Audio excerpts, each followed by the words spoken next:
So hi friends, welcome to our channel. Friends, మనకి 10th class క్వాలిఫికేషన్తో apply చేసుకునే విధంగా వ్యవసాయ శాఖలో ఖాళీగా ఉన్నటువంటి ఫీల్డ్ అసిస్టెంట్ ఉద్యోగాలతో పాటు వివిధ రకాల ఉద్యోగాలకి సంబంధించి ఒక నోటిఫికేషన్ అనేది రిలీజ్ చేయడం జరిగింది. ఈ యొక్క పోస్ట్కి చేరగానే మనకి 40,000కి పైగా మనకి శాలరీ అనేది రావడం జరుగుతుంది. ఎటువంటి ఎక్స్పీరియన్స్ అంటూ కూడా ఏమి కూడా ఉండాల్సినటువంటి అవసరం అయితే లేదు గైస్. ఈ విధంగా ఇక నోటిఫికేషన్కి సంబంధించి టోటల్ డీటెయిల్స్తో పాటు అప్లికేషన్ ప్రాసెస్ కూడా చెప్తాను కాబట్టి స్కిప్ చేయకుండా ఎండ్ వరకు చూసి అప్లికేషన్స్ అయితే సబ్మిట్ అయితే చేసుకోండి. ఫస్ట్ టైం మన ఛానల్ని విజిట్ చేస్తున్నా కనుక సబ్స్క్రైబ్ అయితే చేసుకోండి. అదేవిధంగా పక్కనే వచ్చే బెల్ ఐకాన్ కూడా యాక్టివేట్ చేసి పెట్టుకోండి ఫ్రెండ్స్. మీరు ఇచ్చేటువంటి లైక్స్ ఇలా ఎంకరేజింగ్ అండ్ మోటివేషన్గా ఉంటాయి కాబట్టి సో ప్రతి ఒక్కరు కూడా వీడియోని లైక్ చేసి మీ ఫ్రెండ్స్ అండ్ ఫ్యామిలీ మెంబర్స్కి అయితే షేర్ చేయండి ఫ్రెండ్స్. డిస్క్రిప్షన్లో WhatsApp and Telegram channel link అనేది ఇవ్వడం జరిగింది. ఇంట్రెస్ట్ ఉన్న వాళ్ళు జాయిన్ అయితే అవ్వండి. సో పోస్టుల వారిగా వేకెన్సీ డీటెయిల్స్ కనుక చూసుకున్నట్లయితే కనుక ఈ యొక్క నోటిఫికేషన్ ద్వారా మనకి ఫీల్డ్ అసిస్టెంట్ ఉద్యోగాలతో పాటు టెక్నికల్ అసిస్టెంట్, నెక్స్ట్ మనకి ఇంజనీరింగ్ సూపర్వైజర్తో పాటు artist cum photographer, nurse, pathology technician అని చెప్పేసి ఈ విధంగా మనకి 6 డిఫరెంట్ టైప్స్ ఆఫ్ పోస్టులకి సంబంధించి ఈ యొక్క నోటిఫికేషన్ అనేది రిలీజ్ చేయడం జరిగింది. ఫీల్డ్ అసిస్టెంట్ ఉద్యోగాలు వచ్చేసరికి టోటల్గా మనకి 30 వేకెన్సీ అనేవి ఉన్నాయి. టెక్నికల్ అసిస్టెంట్ పోస్టులకు వచ్చేసరికి మనకి డిసిప్లిన్ వైజ్గా ఇక్కడ డివైడ్ అయితే చేయడం జరిగింది. Agriculture, computer science or computer application, chemistry or microbiology, fisheries, home sciences, horticulture, veterinary science అని చెప్పేసి ఈ విధంగా మనకి డిసిప్లిన్ వైజ్గా వేకెన్సీ అనేవి కేటాయించడం జరిగింది. నెక్స్ట్ ఇంజనీరింగ్ సూపర్వైజర్ పోస్టులకు వచ్చేసరికి కూడా సేమ్ మనకి డిసిప్లిన్ వైజ్గా వేకెన్సీ అనేవి కేటాయించడం జరిగింది. సివిల్, ఎలక్ట్రికల్, ఎలక్ట్రానిక్స్, మెకానికల్ అని చెప్పేసి సో ఏ డిసిప్లిన్స్లలో ఎన్నెన్ని వేకెన్సీ అనేవి కేటాయించారని కంప్లీట్ డీటెయిల్స్ అనేవి ఇవ్వడం జరిగింది. టోటల్గా మనకి 68 ఓపెనింగ్స్తో ఇక నోటిఫికేషన్ అనేది రిలీజ్ చేయడం జరిగింది. ఈ యొక్క వేకెన్సీలో ఓపెన్ కేటగిరీ వరకు 26 వేకెన్సీస్, ఓబీసీ వరకు 19 వేకెన్సీస్, నెక్స్ట్ మనకి ఎస్సీ వరకు 11, ఎస్టీ వరకు 1 పోస్టు, ఈడబ్ల్యూఎస్ క్యాండిడేట్స్కి 11 వేకెన్సీ అనేవి కేటాయించడం జరిగింది. ఈ విధంగా మనకి ప్రతి ఒక్క కేటగిరీ వరకు కూడా సపరేట్గా పోస్టులు అనేవి కేటాయించడం జరిగింది. పోస్టుల వరకు ఎసెన్షియల్ ఎడ్యుకేషనల్ క్వాలిఫికేషన్తో పాటు ఏజ్ లిమిట్ విషయానికి వచ్చినట్టు కనుక అన్ని రకాల ఉద్యోగాలకి కూడా మనకి మినిమం ఏజ్ వచ్చేసరికి 18 ఇయర్స్ అయితే కంప్లీట్ అయి ఉండాలి. జనరల్ అభ్యర్థులు అయితే కనుక 30 ఇయర్స్ వరకు కూడా అప్లై అయితే చేసుకోవచ్చు. ఓబీసీ క్యాండిడేట్స్ అయితే కనుక 33 ఇయర్స్ వరకు, ఎస్సీ ఎస్టీ క్యాండిడేట్స్ అయితే కనుక 35 ఇయర్స్ వరకు కూడా అప్లై చేసుకోవడానికి ఛాన్స్ అనేది కల్పిస్తూ ఉన్నారు. నెక్స్ట్ ఇక ఫీల్డ్ అసిస్టెంట్ పోస్ట్కి సెలెక్ట్ అయినటువంటి క్యాండిడేట్స్కి సెంట్రల్ గవర్నమెంట్ లెవెల్ 3 ప్రకారం సో అన్ని రకాల కేంద్ర ప్రభుత్వ అలవెన్సెస్ అన్నీ కలుపుకుంటూ మనకి నియర్లీ వచ్చేసరికి 35,000కి పైగానే మనకి శాలరీ అనేది రావడం జరుగుతుంది. ఈ యొక్క ఫీల్డ్ అసిస్టెంట్ పోస్ట్కి మీరు అప్లై చేసుకుంటే మీకు ఉండాల్సినటువంటి ఎసెన్షియల్ ఎడ్యుకేషనల్ క్వాలిఫికేషన్ విషయానికి వచ్చినట్టు కనుక 10th క్లాస్ క్వాలిఫికేషన్తో పాటు ఏదైనా ఒక పబ్లిక్ సెక్టర్లో కానీ లేదంటే ఏదైనా ఒక గవర్నమెంట్ ఆర్గనైజేషన్లో కానీ ఫీల్డ్ అసిస్టెంట్గా మీరు వర్క్ చేసినట్టుగా అట్లీస్ట్ 1 ఇయర్ ఎక్స్పీరియన్స్ అనేది మీకు ఉండాల్సి అయితే ఉంటుంది. సేమ్ డిసిప్లిన్లో మీకు ఐటీఎస్ సర్టిఫికేట్ అనేది ఉన్నట్లయితే కనుక ఎటువంటి ఎక్స్పీరియన్స్ అంటూ కూడా ఏమి కూడా ఉండాల్సినటువంటి అవసరం అయితే లేదు గైస్. నెక్స్ట్ మనకి టెక్నికల్ అసిస్టెంట్ పోస్ట్కి వచ్చేసరికి ఇక్కడ ఇచ్చేటువంటి ఈ యొక్క రెలవెంట్ సబ్జెక్ట్స్లలో ఎవరైతే బ్యాచిలర్స్ డిగ్రీ అనేది కంప్లీట్ చేసినటువంటి క్యాండిడేట్స్ ఉంటారో ఆ యొక్క క్యాండిడేట్స్ మాత్రమే ఇక జాబ్స్కి అప్లై చేసుకోవాల్సి అయితే ఉంటుంది. ఈ యొక్క పోస్ట్కి సెలెక్ట్ అయినటువంటి క్యాండిడేట్స్కి సెంట్రల్ గవర్నమెంట్ లెవెల్ 5 ప్రకారం అన్ని అలవెన్సెస్ కలుపుకుంటూ దాదాపుగా మనకి 45,000కి పైగా మనకి శాలరీ అనేది రావడం జరుగుతుంది. నెక్స్ట్ ఇంజనీరింగ్ సూపర్వైజర్ విభాగంలో ఉన్నటువంటి పోస్ట్కి వచ్చేసరికి సివిల్, ఎలక్ట్రికల్, ఎలక్ట్రానిక్స్, మెకానికల్ అనేటువంటి ఈ యొక్క బ్రాంచెస్లలో డిప్లొమాతో పాటు బ్యాచిలర్స్ డిగ్రీ కంప్లీట్ చేసినటువంటి క్యాండిడేట్స్ మాత్రమే ఇక జాబ్స్కి అప్లై చేసుకోవాల్సి అయితే ఉంటుంది. ఆర్టిస్ట్ కమ్ ఫోటోగ్రాఫర్ పోస్టులకు వచ్చేసరికి డిప్లొమా ఇన్ ఫోటోగ్రఫీ కానీ డిగ్రీ ఇన్ ఫోటోగ్రఫీ కంప్లీట్ చేసినటువంటి క్యాండిడేట్స్ అప్లై అయితే చేసుకోవచ్చు. నెక్స్ట్ నర్స్ పోస్టులకు వచ్చేసరికి ఎవరైతే బీఎస్సీలో నర్సింగ్ కంప్లీట్ చేసినటువంటి క్యాండిడేట్స్ అప్లై అయితే చేసుకోవచ్చు. ఎటువంటి ఎక్స్పీరియన్స్ అంటూ కూడా ఏమి కూడా ఉండాల్సినటువంటి అవసరం అయితే లేదు గైస్. ఫైనల్గా మనకి ప్యాథాలజీ టెక్నీషియన్ పోస్ట్కి వచ్చేసరికి సైన్స్ విభాగంలో ఎవరైతే గ్రాడ్యుయేషన్ అనేది కంప్లీట్ చేసినటువంటి క్యాండిడేట్స్ ఉంటారో ఆ యొక్క క్యాండిడేట్స్ మాత్రమే ఇక జాబ్స్కి అప్లై చేసుకోవాల్సి అయితే ఉంటుంది.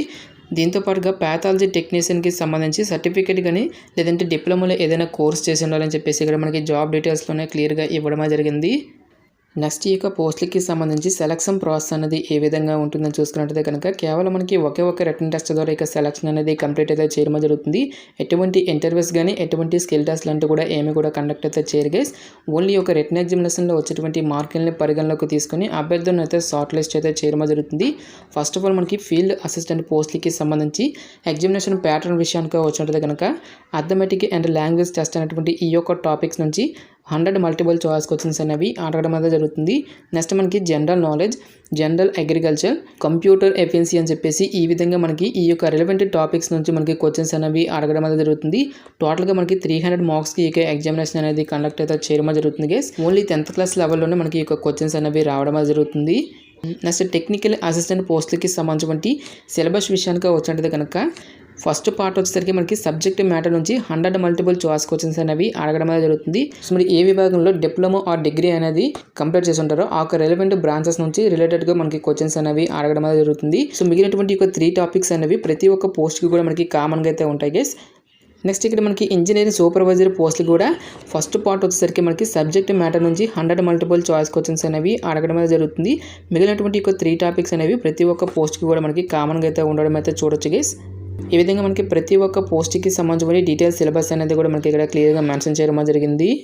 నెక్స్ట్ ఈ యొక్క పోస్ట్లకి సంబంధించి ఇంపార్టెంట్ డేట్స్ విషయానికి వచ్చినట్టు కనుక ఆల్రెడీ మనకి February 16th నుంచి కూడా అప్లికేషన్ ప్రాసెస్ అనేది స్టార్ట్ కావడం జరిగింది. ఇక లాస్ట్ ఇయర్ విషయానికి వచ్చినట్టు కనుక March 7th లోపు అప్లికేషన్స్ అనేవి ఆన్లైన్లో సబ్మిట్ చేసుకోవాల్సి అయితే ఉంటుంది.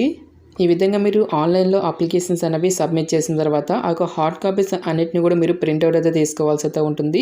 ఇక ప్రింట్అవుట్ తీసినటువంటి ప్రతి ఒక్క డాక్యుమెంట్స్ అన్నిటిని కూడా మీరు స్కాన్ చేసి సింగిల్ పీడిఎఫ్లోకి మీరు మెర్జ్ అయితే చేసుకోవాల్సి అయితే ఉంటుంది. ఈ యొక్క ఫైల్ అనేది ఓన్లీ 2 MB లోపు ఉండేటట్టుగా మనం చూసుకోవాల్సి అయితే ఉంటుంది గైస్. ఈ విధంగా యొక్క మెర్జ్ చేసేటువంటి ఈ యొక్క పీడిఎఫ్ ఫైల్ని ఇక్కడ ఇచ్చేటువంటి ఈ యొక్క ఈమెయిల్ అడ్రస్కి మనము ఈమెయిల్ అయితే చేసుకోవాల్సి అయితే ఉంటుంది. సో మెయిల్ కనుక చూసుకున్నట్టయితే కనుక రిక్రూట్మెంట్ rpcau2024@gmail.com అనేటువంటి ఈ యొక్క ఈమెయిల్కి మనము March 7th లోపు మీకు పీడిఎఫ్ ఫైల్ అనేది మనం సెండ్ చేసుకోవాల్సి అయితే ఉంటుంది. నెక్స్ట్ అప్లికేషన్ ప్రాసెస్ విషయానికి వచ్చినట్టయితే కనుక ఓన్లీ ఆన్లైన్లోనే అప్లై చేసుకోవాల్సి అయితే ఉంటుంది. అప్లికేషన్ ఫీజుకి సంబంధించిన డీటెయిల్స్ కనుక చూసుకున్నట్టయితే కనుక SC, ST, PWD women candidates అయితే కనుక ఎటువంటి అప్లికేషన్ ఫీజు అనేది కూడా పే చేయాల్సినటువంటి అవసరం అయితే లేదు. ఈ యొక్క క్యాండిడేట్స్ అందరూ కూడా ఫ్రీగా అయితే అప్లై అయితే చేసుకోవచ్చు గైస్. సో రిమైనింగ్ కేటగిరీకి చెందినటువంటి జనరల్ OBC EWS క్యాండిడేట్స్ మాత్రం 500 రూపీస్ అప్లికేషన్ ఫీజు అనేటువంటి దాన్ని ఆన్లైన్లో పే చేయాల్సి అయితే ఉంటుంది. నెక్స్ట్ ఈ యొక్క పోస్ట్లకి సెలెక్ట్ అయినటువంటి క్యాండిడేట్స్కి మనకి పోస్టింగ్ అనేది ఎక్కడ ఉంటుందని చూసుకున్నట్టయితే కనుక doctor Rajendra Prasad central agriculture university Pusa Samastipur Bihar. He or she will be liable to serve anywhere in India అని చెప్పేసి ఇక్కడ మనకి జాబ్ డీటెయిల్స్లోనే క్లియర్గా ఇవ్వడం జరిగింది. ఇనీషియల్గా పోస్టింగ్ వచ్చేసరికి మనకి అదర్ స్టేట్స్లో వచ్చినప్పటికీ కూడా ఫర్దర్గా మనకు సొంత రాష్ట్రాలకి ట్రాన్స్ఫర్ చేసుకున్నటువంటి ఛాన్స్ అనేది కూడా ఉంటుందని చెప్పేసి ఇక్కడ మనకి రిక్రూట్మెంట్ నోటిఫికేషన్లో క్లియర్గా మెన్షన్ చేయడం జరిగింది. నెక్స్ట్ ఈ యొక్క పోస్ట్కి సంబంధించి అప్లికేషన్ ప్రాసెస్ విషయానికి వచ్చినట్టయితే కనుక ఓన్లీ ఆన్లైన్లోనే అప్లై చేసుకోవాల్సి అయితే ఉంటుంది. ఈ యొక్క అప్లై లింక్ అనేది డైరెక్ట్గా డిస్క్రిప్షన్లోనూ కామెంట్ సెక్షన్లో అయితే మెన్షన్ అయితే చేస్తాను గైస్. ఈ యొక్క అప్లై లింక్ మీద క్లిక్ చేసిన తర్వాత ఇంటర్ఫేస్ అనేది ఈ విధంగా రావడం జరుగుతుంది. ఈ యొక్క వెబ్సైట్లో మనకి అకౌంట్ అనేది లేదు కాబట్టి ఫస్ట్ ఆఫ్ ఆల్ మనము అకౌంట్ అనేది క్రియేట్ చేసుకోవాల్సి అయితే ఉంటుంది. ఇక్కడ మనకి క్లిక్ హియర్ టు రిజిస్టర్ అని చెప్పేసి ఇవ్వడం జరిగింది. సో ఈ యొక్క దానిపై మీరైతే క్లిక్ అయితే చేయండి గైస్. సో నెక్స్ట్ మీకు ఇంటర్ఫేస్ అనేది ఈ విధంగా రావడం జరుగుతుంది. ఫస్ట్ ఆఫ్ ఆల్ మీరు ఏ పోస్ట్కి అయితే అప్లై చేస్తున్నారో ఆ పోస్ట్ నేమ్ అనేది మీరు ఇక్కడ చూస్ చేసుకోవాల్సి అయితే ఉంటుంది. నెక్స్ట్ మీకు యూజర్ నేమ్ అనేది మీరు క్రియేట్ చేసుకొని మీకు ఫుల్ నేమ్తో పాటు మీకు పాస్వర్డ్ అనేది కూడా ఇచ్చేసి మీకు పాస్వర్డ్ అనేది మళ్ళీ కన్ఫర్మ్ చేసుకొని మీ యొక్క మొబైల్ నెంబర్తో పాటు ఈమెయిల్ అడ్రస్ అనేది కూడా ఇచ్చేసి ఇక్కడ మనకి రిజిస్టర్ అకౌంట్ అని చెప్పేసి ఇవ్వడం జరిగింది. ఈ యొక్క దానిపై క్లిక్ చేసి ఈ విధంగా మనము రిజిస్ట్రేషన్ అనేది చేసుకోవాల్సి అయితే ఉంటుంది. ఈ విధంగా రిజిస్ట్రేషన్ అనేది కంప్లీట్ అయిన తర్వాత తిరిగి లాగిన్ అయితే అవ్వాల్సి అయితే ఉంటుంది. ఇక్కడ మీకు యూజర్ నేమ్తో పాటు మీకు పాస్వర్డ్ అనేది ఇచ్చేసి ఇక్కడ చెక్ బాక్స్ దగ్గర వచ్చేసరికి రైట్ టిక్ అనేది ఇచ్చేసి మీరు లాగిన్ అయితే అవ్వాల్సి అయితే ఉంటుంది. ఈ విధంగా లాగిన్ అయిన తర్వాత నెక్స్ట్ అప్లికేషన్ ఫామ్ అనేది వస్తుంది. ఈ యొక్క అప్లికేషన్ ఫామ్లో వచ్చేసరికి మీకు బేసిక్ డీటెయిల్స్తో పాటు టోటల్ ఎడ్యుకేషనల్ క్వాలిఫికేషన్కి సంబంధించిన డీటెయిల్స్ అన్నిటిని కూడా ఫిల్ చేసి ఫైనల్గా పేమెంట్ అనేది చేసి ఈ విధంగా మనం ఈ యొక్క రిక్రూట్మెంట్కి అప్లై చేసుకోవాల్సి అయితే ఉంటుంది. గాయస్ మనకి ఈ యొక్క నోటిఫికేషన్ వచ్చేసరికి గవర్నమెంట్ ఆఫ్ ఇండియా కింద పనిచేసినటువంటి doctor Rajendra Prasad central agriculture university నుంచి ఆఫీషియల్గా రిలీజ్ అయినటువంటి యొక్క టెక్నికల్ పొజిషన్స్కి సంబంధించిన recruitment notification details interest eligible candidates డెఫినెట్గా ఈ యొక్క ఆపర్చునిటీని అయితే యూటిలైజ్ అయితే చేసుకోండి. ఇక నోటిఫికేషన్కి సంబంధించిన లింక్స్ అన్నింటినీ కూడా వీడియో డిస్క్రిప్షన్లోనూ కామెంట్ సెక్షన్ అయితే మెన్షన్ అయితే చేస్తాను గైస్. ఇంకా ఈ యొక్క నోటిఫికేషన్కి సంబంధించి మీకు ఎటువంటి డౌట్స్ వచ్చినా సరే నాకు కామెంట్ సెక్షన్లో కామెంట్ అయితే చేయండి. ఇటువంటి మరిన్ని జాబ్ అప్డేట్స్ కోసం మన ఛానల్ని సబ్స్క్రైబ్ చేసుకునే బెల్ ఐకాన్ కూడా యాక్టివేట్ చేసి పెట్టుకోండి. సో ఇది ఫ్రెండ్స్ ఇవాల్టి వీడియో. రేపు మరొక మంచి అప్డేట్తో మళ్ళీ మీ ముందుకు రావడం జరుగుతుంది. Thanks for watching. Have a nice day.